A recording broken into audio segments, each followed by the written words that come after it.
Hi, ഞങ്ങൾ ശ്രീജിത്ത്. അപ്പോൾ നമ്മൾ പുതിയൊരു വീഡിയോയിലേക്ക് സ്വാഗതം. അപ്പോൾ കുറച്ച് പേര് എൻ്റെ അടുത്ത് ചോദിച്ചായിരുന്നു, ആദ്യത്തെ ട്രാൻസ്പ്ലാന്റേഷൻ ഫെയിൽ ആയതുകൊണ്ടാണോ രണ്ടാമതൊരു ട്രാൻസ്പ്ലാന്റേഷൻ ചെയ്തതെന്ന്. ഈ ആദ്യത്തെ ട്രാൻസ്പ്ലാന്റേഷൻ ഫെയിൽ ആയതുകൊണ്ടല്ല ഞാൻ രണ്ടാമത് ട്രാൻസ്പ്ലാന്റേഷൻ ചെയ്തത്. നമ്മളിപ്പം ഒരു 25 to 35 വയസ്സ് 40 വയസ്സ് വരെയൊക്കെ ആയിരിക്കും നമ്മുടെ ഒരു കഷണ്ടി ഉണ്ടാകുന്ന ഒരു സ്റ്റേജ്. അപ്പം അതിനിടയിൽ നമ്മൾ എപ്പോൾ ട്രാൻസ്പ്ലാന്റ് ചെയ്താലും നമ്മൾ രണ്ടാമതോ മൂന്നാമതോ ചിലപ്പോൾ ട്രാൻസ്പ്ലാന്റേഷൻ ചെയ്യേണ്ടി വരും. അത് തന്നെയാണ് എനിക്കും സംഭവിച്ചിരിക്കുന്നത്. അപ്പം ഞാൻ ആദ്യം ട്രാൻസ്പ്ലാന്റേഷൻ ചെയ്തപ്പോൾ എനിക്ക് ഇവിടെ എത്ര നല്ല കഷണ്ടി ഉണ്ടായിരുന്നു, പിന്നെ ഇവിടത്തെയൊക്കെ ഗ്യാപ്പ് വരുന്നു. അപ്പോൾ അവിടെ എല്ലാം ഫില്ല് ചെയ്താണ് എനിക്ക് വെച്ചത്.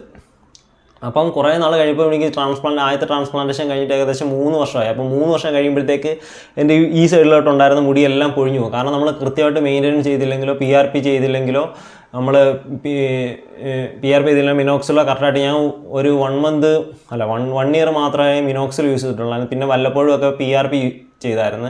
അപ്പം കറക്റ്റായിട്ടുള്ള മെയിൻ്റനൻസ് ഒന്നും അല്ല ഞാൻ ചെയ്തത്. അപ്പോൾ കറക്റ്റായിട്ട് മെയിൻ്റെനൻസ് നമ്മൾ ചെയ്തില്ല. ട്രാൻസ്പ്ലാന്റേഷൻ കഴിഞ്ഞ് നമ്മൾ കറക്റ്റായിട്ട് മെയിൻ്റെനൻസ് ചെയ്തില്ല എന്നുണ്ടെങ്കിൽ നമ്മൾ ട്രാൻസ്പ്ലാന്റ് ചെയ്ത ഹെയർ അവിടെ തന്നെ കാണും. പക്ഷേ നമ്മുടെ ബാക്കിലോട്ടുള്ള കഷണ്ടി ആവുന്ന ഈ ഒരു ഏരിയ ആയിരിക്കും നമ്മൾ കഷണ്ടി ആവുന്നത്. ആ കഷണ്ടി ആവുന്ന അവിടെയുള്ള വീക്കായിട്ടുള്ള മുടികൾ പൊഴിഞ്ഞു പോകും. അപ്പോൾ അത് നമ്മൾ കറക്റ്റായിട്ട് മെയിൻറ്റെയിൻ ചെയ്യണം. അപ്പോൾ ഞാനത് കറക്റ്റായിട്ട് ചെയ്തിട്ടില്ല. കാരണം അത് എൻ്റെ മിസ്റ്റേക്കാണ്. മിക്കവരും അങ്ങനെയൊക്കെ തന്നെയാണ്. നമ്മൾ ട്രാൻസ്പ്ലാന്റ് ചെയ്ത് അങ്ങനെ വിട്ടേക്ക്, നമ്മളങ്ങനെ ചെയ്യരുത്. അപ്പോൾ അത് എൻ്റെ ഒരു അനുഭവത്തിൽ നിന്ന് വന്നതാണ്. അപ്പോൾ നിങ്ങളും ഈ ആദ്യം ട്രാൻസ്പ്ലാന്റ് ചെയ്ത് കഴിഞ്ഞാൽ പിന്നെ അത് ട്രാൻസ്പ്ലാന്റേഷൻ ചെയ്യത്തില്ല ചെയ്യാൻ വേണ്ടി വരത്തില്ല എന്നുള്ള രീതി ഇരിക്കരുത്. കാരണം ആദ്യം ട്രാൻസ്പ്ലാന്റേഷൻ ചെയ്ത് നമ്മൾ അത്യാവശ്യം നല്ല രീതിയിൽ മുടി മെയിൻറ്റെയിൻ ചെയ്തില്ല എന്നുണ്ടെങ്കിൽ രണ്ടാമതോ മൂന്നാമതോ ഒക്കെ നിങ്ങൾക്ക് ട്രാൻസ്പ്ലാന്റേഷൻ ചെയ്യേണ്ടി വരും. എനിക്കിനി മൂന്നാമതൊരു ട്രാൻസ്പ്ലാന്റേഷൻ ചെയ്യാൻ പറ്റില്ല. കാരണം എന്ന് വെച്ചാൽ എനിക്ക് അത്രയും ഡോണർ ഏരിയ വീക്കാണ്. ഇനി എനിക്ക് ഡോണർ ഏരിയ നിന്ന് എടുക്കാൻ മുടിയില്ല എന്നാണ് ഡോക്ടർ പറഞ്ഞിരിക്കുന്നത്.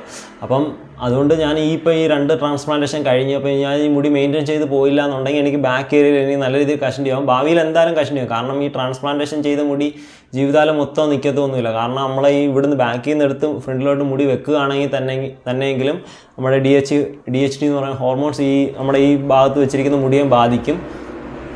അതുകൊണ്ട് നമ്മൾ ബാക്കിൽ നിന്ന് എടുത്ത് വെച്ച മുടിയാലും ഈ മുടിയും തിന്നനാവും പൊഴിഞ്ഞു പോകാനെല്ലാം ചാൻസ് ഉണ്ട്. കാരണം നമ്മൾ സേഫ് ഏരിയയിൽ നിന്ന് എടുത്തിരിക്കുന്ന മുടിയാണെങ്കിൽ തന്നെ ഈ ട്രാൻസ്പ്ലാന്റേഷൻ ഈ ഫ്രണ്ട് ഏരിയ ട്രാൻസ്പ്ലാന്റേഷൻ ചെയ്യുമ്പോൾ അവിടെ DHT ഹോർമോൺ അവിടെ ബാധിക്കും. അതുകൊണ്ട് ഈ മുടിയും വീക്കാവും. അപ്പോൾ കുറേ 10-12 വർഷം കഴിയുമ്പോൾ അത് പൊഴിഞ്ഞു പോകും. ഈ ട്രാൻസ്പ്ലാന്റേഷൻ ലൈഫ് എത്ര നാളാണെന്ന് ഉള്ളതിന് ഇപ്പോഴും കൃത്യമായിട്ടുള്ള വിവരങ്ങളില്ല. കാരണം എന്ന് വെച്ചാൽ ട്രാൻസ്പ്ലാന്റേഷൻ ചെയ്ത് ഓരോരുത്തരും ഓരോ രീതിയിലാണ് ഈ മുടി മെയിൻറ്റെയിൻ ചെയ്യുന്നത്.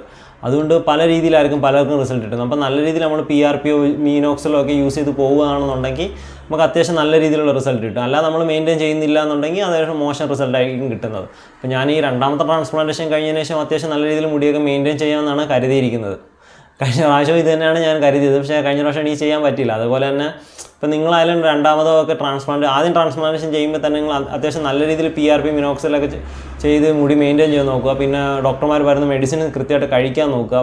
പലരുടെയും കുഴപ്പമെന്ന് വെച്ചാൽ മെഡിസിൻ എന്ന് വെച്ചാൽ എന്തോ വലിയ കെമിക്കലാണ്, ഭയങ്കര സൈഡ് എഫക്റ്റ് ഉണ്ടാകും എന്നുള്ള രീതിയിലാണ് പലരും കരുതുന്നത്. മെഡിസിൻസൊക്കെ സൈഡ് എഫക്റ്റ് ഉണ്ട്. എഫക്റ്റുള്ള ഏതൊരു സാധനത്തിനും സൈഡ് എഫക്റ്റ് ഉണ്ട്. അത് മനസ്സിലാക്കുക. എന്നിട്ട് സൈഡ് എഫക്റ്റ് എന്താണെന്ന് നോക്കുക. നമുക്ക് ഏറ്റവും കുറഞ്ഞ രീതിയിൽ സൈഡ് എഫക്റ്റ് വരുന്ന രീതിയിൽ കൊണ്ടുപോവുക. ഡോക്ടർമാരുടെ നിർദ്ദേശം കൃത്യമായിട്ട് പാലിക്കാൻ നോക്കുക. അല്ലാതെ നിങ്ങളുടെ ഇഷ്ടത്തിന് ഇപ്പം ഒരു മെഡിസിൻ്റെ ഒരു കോഴ്സാണെങ്കിൽ ആ കോഴ്സ് കംപ്ലീറ്റ് ചെയ്യാതെ നിങ്ങളുടെ ഇഷ്ടത്തിന് മരുന്ന് നിർത്തുകയോ പിന്നെ മരുന്ന് മേടിച്ച് കഴിക്കുകയോ അങ്ങനെയൊന്നും ചെയ്യാതിരിക്കുക.